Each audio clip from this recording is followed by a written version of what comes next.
Lisa Kudrow, star of Friends and The Comeback, just made one hell of a comeback herself. And presidential spokesliar Karoline Leavitt is not happy. Liar Barbie is melting under the heat. Welcome back to Occupy Democrats. I'm David Reddish. Sociologists have come to refer to the Trump years as the post-truth era. That is, a time when feelings and what people wish would be true is far more important and motivating than actual facts. To be fair, this started in the Bush era with what Stephen Colbert dubbed truthiness. That notion evolved in this most iconic of presidential moments.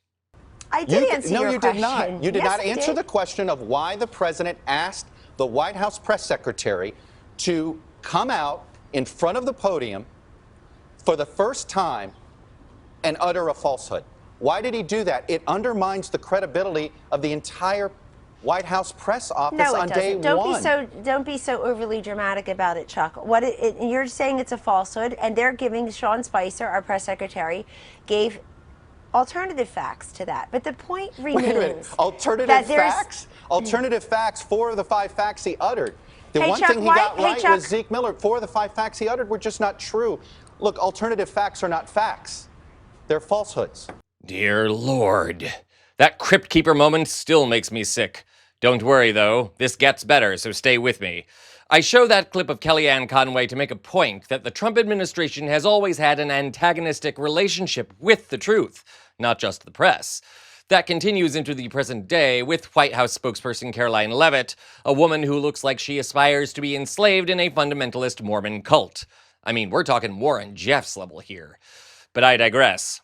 Leavitt, who also looks like she's auditioning for the role of Tracy Flick in a community theater musical version of Election, has become synonymous with moments like these.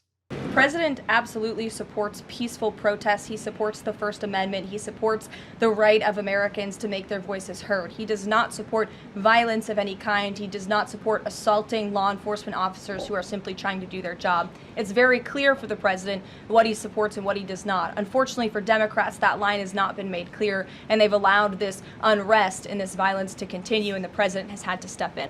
So if there were peaceful protests on Saturday for the military parade, President Trump would allow that?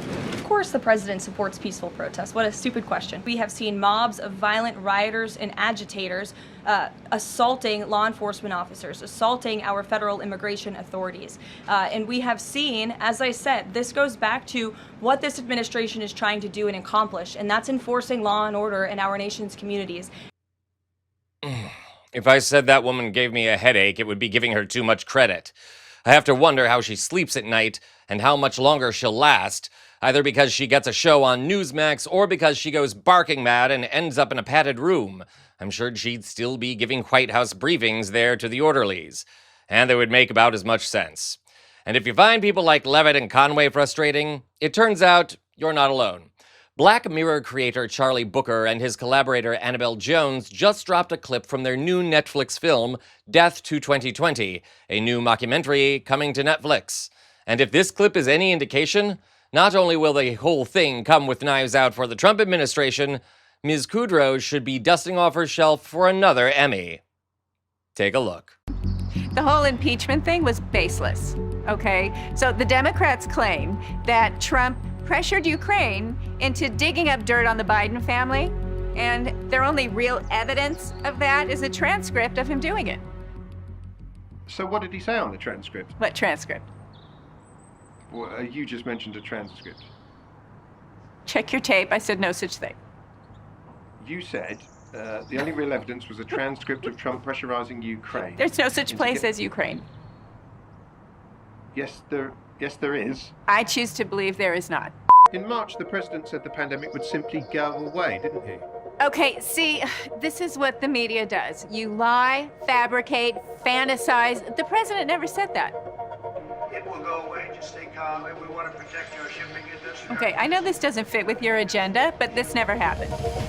He won the popular vote by a margin of literally millions. What more evidence do you need? He won fair and square. Right, so you're claiming Trump won the popular vote? No, Biden did. President-elect Biden, the victor. Right, don't you support Trump? I have never supported Trump. Check your tape, Bob. It's James, and you were part of Trump's campaign. Who's Trump? Now that is savage in the best way possible. I have a hard time laughing at political parodies lately because our current politics already seem so absurd. I opine for the days of Chevy Chase as Gerald Ford, Phil Hartman as Bill Clinton, or Tina Fey as Sarah Palin, one of the all-time greats. I mean, the list goes on, obviously. And no doubt Karoline Leavitt is somewhere beating a pillow, and that doesn't even mean she's seen the clip yet. Death to 2020 may or may not be a great movie when viewed in full, but it's given us one heck of a tease.